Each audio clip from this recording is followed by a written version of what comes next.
Hi, this is Kevin Brown with your 2 Minute Tuesday. I'm a scientist. End of discussion. Last week I shared with you on the 2 Minute Tuesday about the recent cold snap and all the records and so forth, and had an interesting dialogue with a gentleman about science. And he was respectful as we continued in the dialogue, but in essence, what I was told was the science is settled. End of discussion.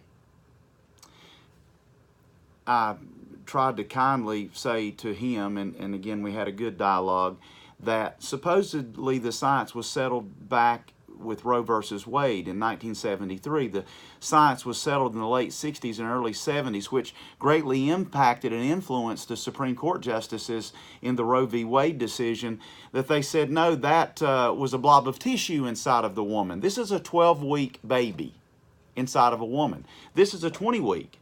See the child smiling?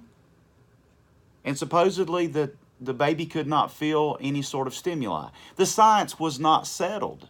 Science wasn't settled. So I pointed out in my 2 Minute Tuesday last week several things about the science not being settled. In fact, I continue to read things. I'm a reader. This is from a website by Bjorn Lomborg. He's a Danish scientist who said that the Paris Agreement on climate change, he said that it would reduce temperatures by just 0.05 degrees Celsius. Do you know what that is? In Fahrenheit, that's less than 1/10 of 1 degree.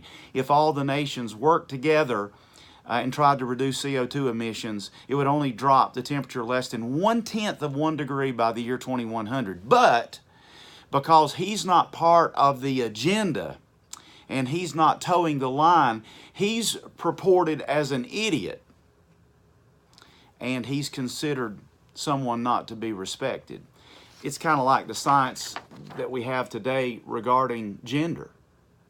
I mean, are we going to look at basic genetic science that 2 X's make a female chromosomes and an X and a Y make a male? And so that a 5-year-old who maybe is a boy who's kind of liking to play with Barbies, we let him make the decision and we start allowing him to, as a 9-10-year-old, take hormone blockers?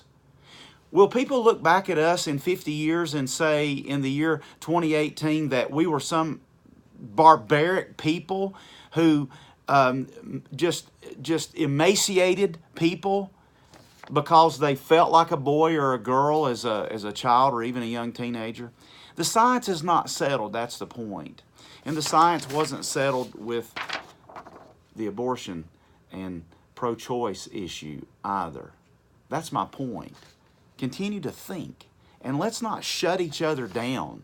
Just because someone's a scientist, that doesn't end the discussion. Let's continue the discussion in a kind, genteel way. This has been Kevin Brown for 2 Minute Tuesday.